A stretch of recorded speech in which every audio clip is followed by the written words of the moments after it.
Halo semuanya, selamat datang kembali di channel kita. Hari ini kita akan membahas sebuah topik yang mungkin jarang kita pikirkan, tetapi sangat relevan di dunia modern kita.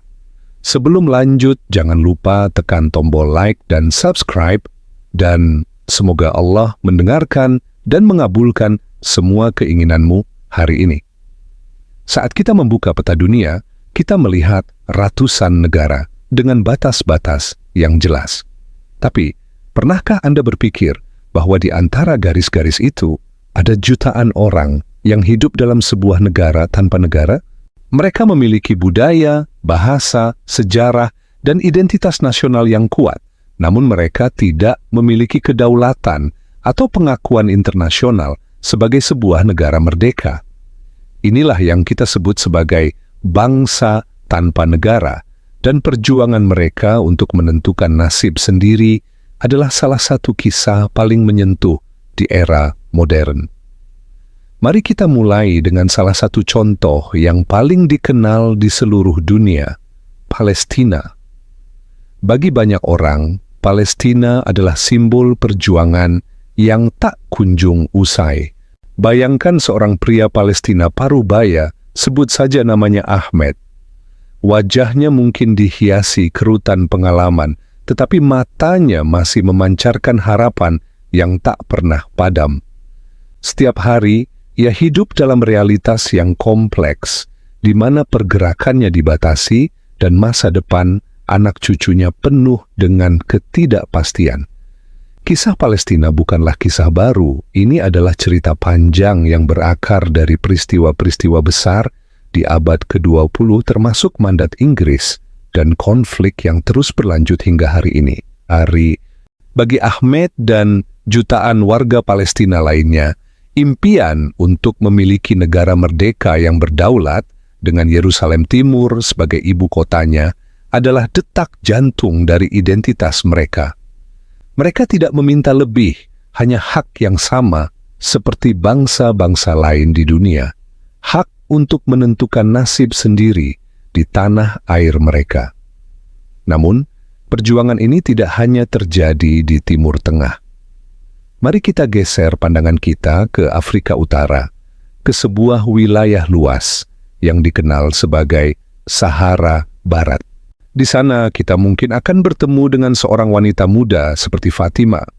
Dia adalah bagian dari suku Sahrawi, bangsa nomaden, yang telah mendiami gurun itu selama berabad-abad.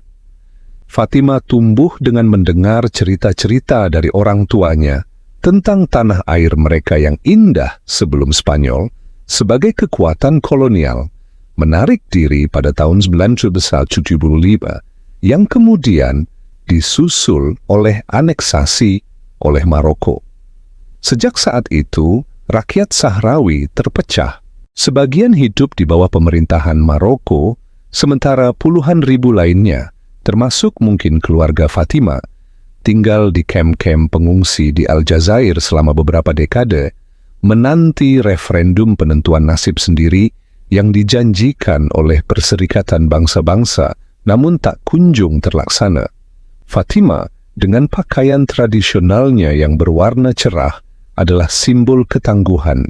Dia mungkin aktif dalam organisasi pemuda, menggunakan internet untuk menyuarakan penderitaan bangsanya kepada dunia, berharap suatu hari nanti mereka bisa kembali ke tanah leluhur mereka sebagai warga negara Republik Demokratik Arab Sahrawi yang merdeka. Perjuangan untuk penentuan nasib sendiri juga bergema di jantung Eropa. Kita sering melihat Eropa sebagai benua yang stabil, tetapi di sana pun ada bangsa-bangsa yang merasa identitas mereka terancam. Contohnya adalah Catalonia di Spanyol. Di jalanan Barcelona, kita bisa melihat seorang aktivis muda, sebut saja Alex, dengan semangat yang membara. Alex tidak merasakan dirinya sebagai orang Spanyol, melainkan orang Katalan. Dia berbicara bahasa Katalan, merayakan tradisi Katalan, dan percaya bahwa sejarah serta budaya mereka yang unik memberi mereka hak untuk menjadi negara yang independen. Gerakan kemerdekaan Katalan mendapatkan momentum besar dalam beberapa dekade terakhir, berpuncak pada referendum kontroversial pada tahun 2017. Bagi Alex dan jutaan warga Katalan lainnya, ini bukan tentang kebencian terhadap Spanyol, melainkan tentang keinginan untuk memiliki kontrol penuh atas urusan politik, ekonomi, dan budaya mereka sendiri. Mereka percaya bahwa sebagai negara merdeka, Catalonia akan lebih makmur dan mampu melindungi identitasnya yang khas. Jadi mengapa bangsa-bangsa ini berada dalam situasi yang sulit ini? Jawabannya kompleks dan seringkali berakar pada sejarah kolonialisme. Ketika kekuatan-kekuatan Eropa menggambar ulang peta dunia, mereka seringkali mengabaikan batas-batas etnis, budaya, dan sejarah yang sudah ada.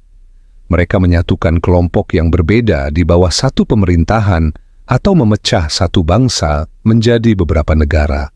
Ketika era kolonial berakhir, warisan dari batas-batas buatan ini tetap ada, menciptakan konflik dan ketegangan yang bertahan hingga hari ini.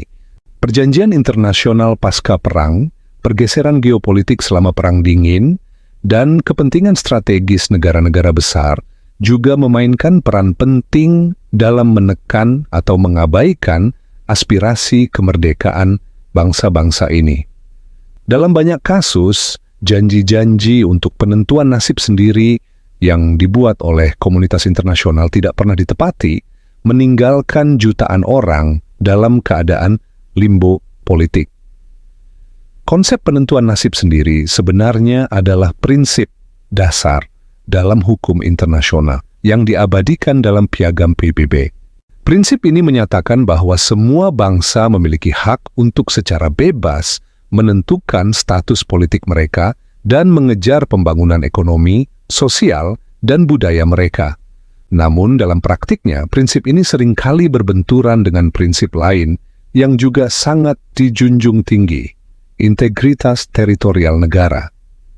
Negara-negara yang ada saat ini tentu saja enggan melepaskan wilayah mereka, khawatir bahwa hal itu akan menciptakan efek domino dan mengancam stabilitas nasional mereka sendiri. Inilah dilema inti yang dihadapi oleh komunitas internasional.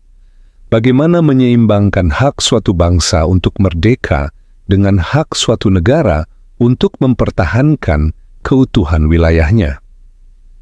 Tidak ada jawaban yang mudah, dan setiap kasus memiliki dinamika uniknya sendiri.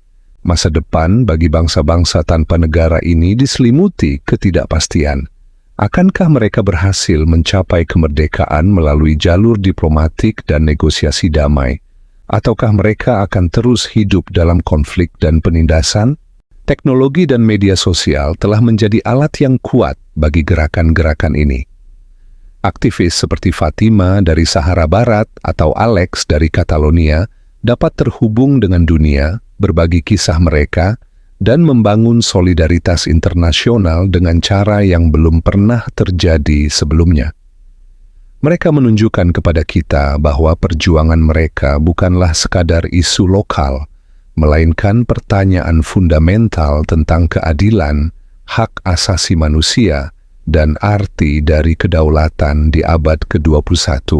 Kisah Ahmed di Palestina, dengan harapannya yang tak tergoyahkan, mengingatkan kita bahwa semangat manusia untuk bebas tidak dapat dengan mudah dipadamkan.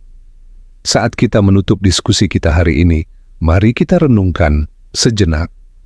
Dunia kita mungkin tampak sudah final di atas peta, tetapi bagi jutaan orang, perjuangan untuk menggambar ulang batas-batas itu masih sangat hidup. Kisah Palestina, Sahara Barat, Catalonia, dan banyak bangsa lainnya adalah pengingat bahwa sejarah belum berakhir. Mereka menantang kita untuk bertanya, apa arti kemerdekaan yang sesungguhnya? Dan tanggung jawab apa yang kita miliki sebagai warga dunia terhadap mereka yang suaranya seringkali tidak terdengar? Masa depan bangsa-bangsa tanpa negara ini mungkin tidak pasti, tetapi satu hal yang jelas, semangat mereka untuk menentukan nasib sendiri akan terus menyala menjadi bagian penting dari narasi besar kemanusiaan di era modern. Terima kasih banyak sudah menonton video ini sampai akhir. Topik ini memang berat, tapi sangat penting untuk kita pahami bersama. Apa pendapat Anda tentang isu ini? Apakah ada contoh bangsa tanpa negara lain yang menurut Anda perlu kita bahas? Silakan tulis di kolom komentar di bawah. Jangan lupa untuk like, subscribe, dan nyalakan lonceng notifikasi agar tidak ketinggalan konten-konten kami selanjutnya. Sampai jumpa di video berikutnya.